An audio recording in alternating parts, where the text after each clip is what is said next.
Bismillahirrahmanirrahim. Assalamu alaikum uwa. Barkamu da sake kasancewa a cikin wannan labari namu. Mai suna MAFARI Hargitsin Rayuwa kashi na 58. Wanda marubuciya Ummu Ma'azzam ta rubuta muke kawo muku shi a wannan channel na YouTube mai suna Real Abba Effects domin nishadinku. Ni ne naku kamar kullum Abba Effects. Nake farin cikin kasancewa da ko kuma nake muku fatan alkhairi a koda yaushe.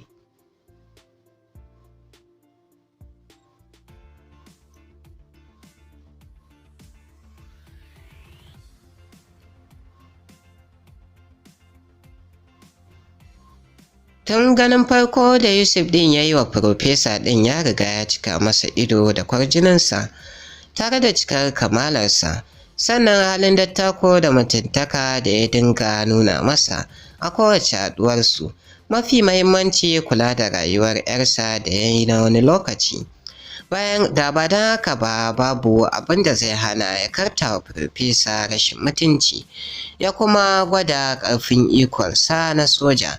Sannan da ƙafafarsu ta sarakai da koyaushe abin da suka so shine ake musu, ba a musu. Ya ɗauke 'yarsa ya yi tafiyar shi, to amma girma Farfesa na da yawa a idanun shi, haka ya sassauta murya tare da saita nutsuwarsa ya ce, "Baba, nan ba ƙasata ba, sannan ni kuma ma'aikaci ne. Idan na tafi na bar ɗiyata a hankali na bar shi kwanciya, can inda zan tafi da ita ai shi ne tushe da asalinta. Ka yi haƙuri baba, zan tafi da ɗiyata, na ɗau alƙawari zan wanzu ina kawo ta lokaci zuwa lokaci ta ga innanta da yardar Allah." Shiru Farfesa yana jin tausayin Falmata na kawo mishi, ba shi da wani ƙarfin iko a kan yaran. Bai haɗa komai da su ba idan ban da taimakon su da ya biyo ta hannunsa, don haka shi baya da ƙarfin hana wa biya maraɗi diyarsa. To bari a kira ita uwar riƙon 'yarta ta ji daga bakinka kafin gobe da za ka dawo ɗaukar 'yar. Rahima ce ta rako Falmata a yau, da kallo ɗaya za a mata a gane gaf take da ɓarkewa da kuka saboda kiran da aka yi mata ta kawo bebi mama. Daga gefe ta kurfana bayan ta gaishe da Farfesa ta shiru. Fatima, ga baban jaririyar nan ya sake dawowa yau, miƙa masa 'yarsa ya ganta. Shiru ta yi bata ce ƙala ba. A hankali Rahima ta zara bebi mama daga hannunta wacce take ta wasa da hannuwanta, idanunta tara buɗe, shirye take tsaf cikin jan riga ta jarirai mai haɗa wando da safa, kanta lullube da farar hular sanyi mai ratsin ado da fulawoyi jajaye. Hannun Yusuf rawa yake lokacin da yake karɓar 'yar jaririyar, yana karɓar ta ya zarce da ita zuwa fuskarsa, inda ya sumbaci kumatunta zuwa goshinta. Bakinsa ɗauke da addu'o'i ya kama, sannan farin ciki ya yawaita da har ya gaza ɓoyuwa ya bayyana akan fuskar shi da ke ɗauke da murmushi mai bayyana haƙora. Mai da ita ƙirjinsa ya rungume ta, rungumar da ke bayyana tsantsar so da ƙauna da yake yi mata. Ji yake kamar ya buɗe cikin ƙirjinsa ya ɓoye ta. Da dariya kan fuskarsa ya ɗago cikin cewa diyata ta girma sosai. Hala wani sinadarin ƙara wa jarirai girma da lafiya kuke bata. Madalla da ku. Ɗan murmushi Farfesa ya yi kafin ya mai da ganinsa kan Falmata, wacce ta ƙago a miƙo mata bebi mama su yi tafiyar su. Fatima, kina ji na ko? Ina ji baba, ta amsa da labi cikin muryarta. Baban jaririyar nan ne ya zo yau, yake shaida mana ya gama aikinsa da ya kawo shi Najeriya nan ƙasarmu, don haka gobe yake son komawa tare da 'yarsa. A shirya wa jaririya kayanta kafin gobe. Tamkar kunnenta ya toshe haka ta jijim cikin kanta, tana jin yadda kalmar a haɗa kayan bebi mama za a tafi da ita gobe yana bin duk wata gaba mai kuzari a jikinta, yana kassarawa. Wani azzalumi ne yake neman ta da ƙarfi da yaji sai ya raba ta da jininta ɗaya tal da ya rage mata a duniya. Da wani nisasshen yanayi cikin muryarta ta ɗago kanta tana saita idanunta inda ta ji tashin muryar Yusuf ɗin ɗazu ta ce, wane ne kai? Me muka yi maka kake sarrafa mu? Aina ka sanya kakana, me yasa kake ƙarya?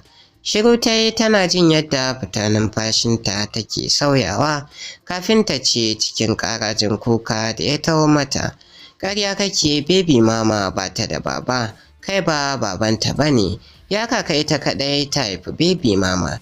Ina kake lokacin da ya kaka take rashin lafiya akan cikin baby mama?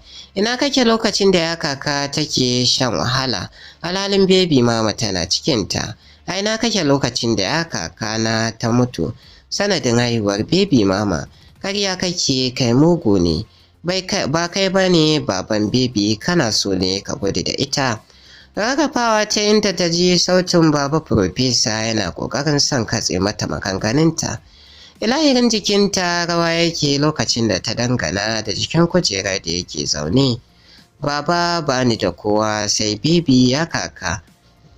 Dan Allah kar ku bari ya raba ni da ita, wallahi ƙarya yake maka. Baba, ni miskiniya ce, dan Allah kar ka bari ya zalunce mu ni da baby. Ya kaka, dan Allah baba. Wani irin yanayi mai wuyar fassaruwa Prof ya tsinci kansa. Cikin kwarai da yana da iko yau da ya hana Yusuf ɗaukar jaririyar nan ya bar ta a yarinyar nan. Idan sai ya sauke a kan Yusuf ɗin wanda kansa yake sunkuye yana kallon fuskar 'yarsa tamkar bai san da bulayin da Falmata ke yi ba.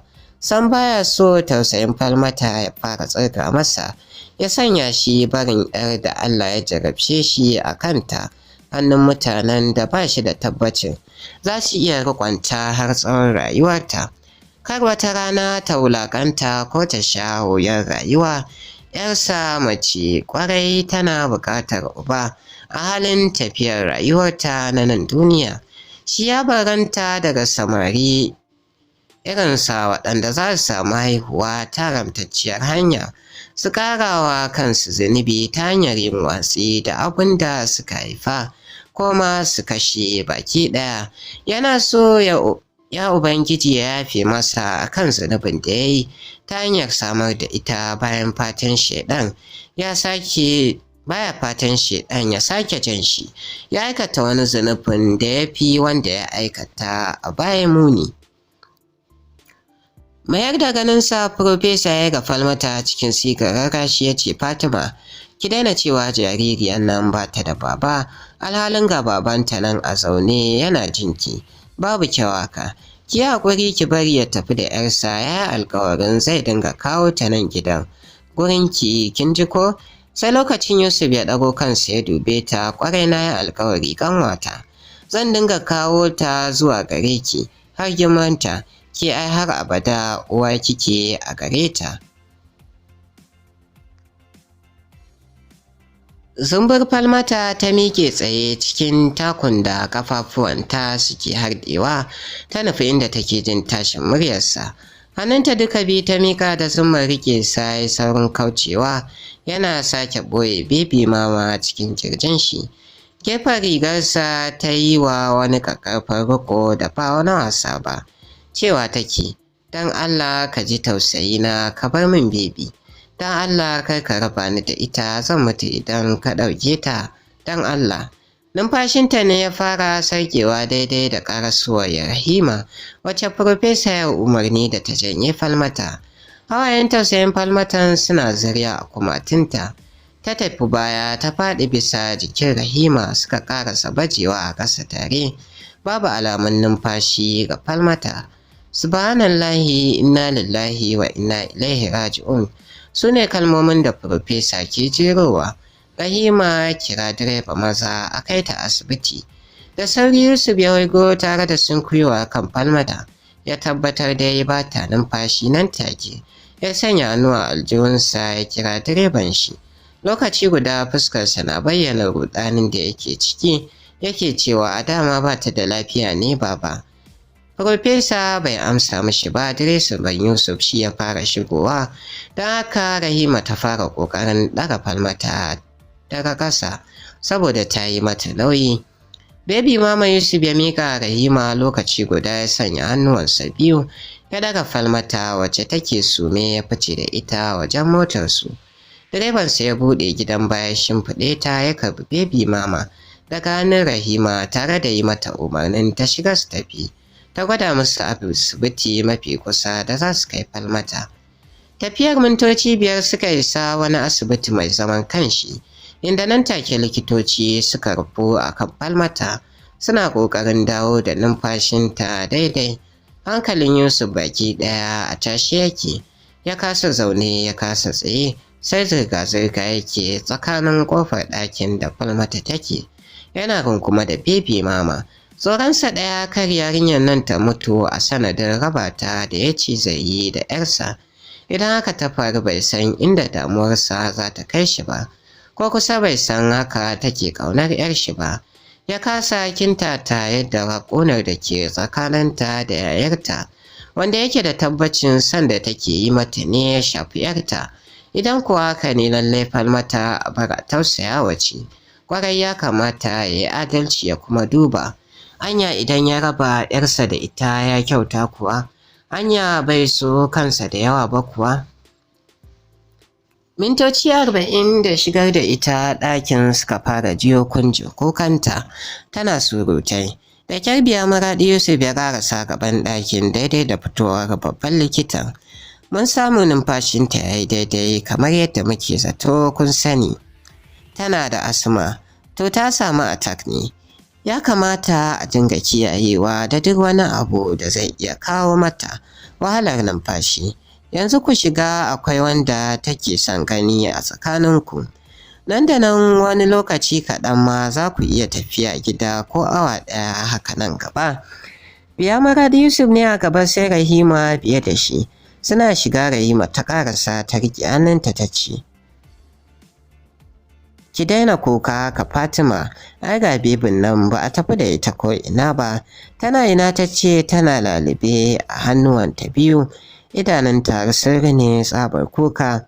A hankali biya maradi Yusuf ya tako zuwa gaban gadon ya ɗora mata bebi mama a cinyarta tare da cewa, ungo, karɓe ta Fatima, daina kuka, kiyaye uwa ce a gare ta. Cak ta ɗauke ta ta rungume ta tana ajiyar zuciya tare da shafa bayan bebi mama tana ɗan bubbugawa. Jiyowa ya fita yana jin yadda tsananin tausayin da yake ratsa kowane sako da lungu na zuciyarsa yana samun mazauni. Ji yake komai yana neman kunce mishi, tausayinta kuma yana neman yin tasiri a kan shi. Mafita yake nema. Zuwa ya biya kuɗin magungunan da aka yi mata, daga nan ya sake ganin likitan da ya bata taimako. Ya sake yi masa bayani tare da sake jaddada masa kula da lafiyarta. Dan ya rubuta musu sallama za su iya tafiya daga zarar an sake duba yanayin numfashinta. A bakin kofar ɗakin ya tarar da Rahima tana zaune, da sauri ya tura kofar ya shiga. Idanunsa suka sauka a kanta. Har yanzu tana zaune rungume da jaririyar da take ta bacci a banta. Waye anan, ta ce tana sake rungume Fatima.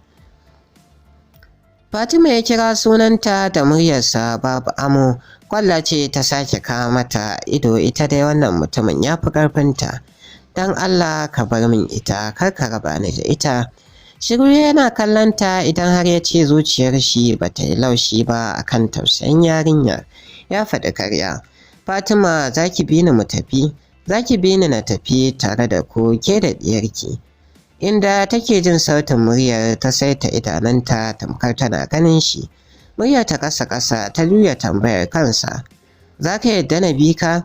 Idan na bi ka za ka bar min bebi a tare da ni? Idan za ki bi ni zan bar miki ita har abada a hannunki, babu mai raba ku. Ta ce na yarda, zan bi ka.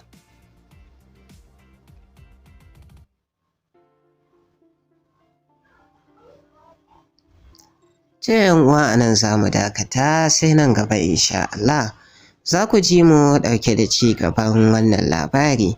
Ni ne naku kamar kullum, Abba Effects. nake farin cikin kasancewa da ku kuma nake muku fatan alkhairi a koda yaushe. Bisalam, mu kwana lafiya.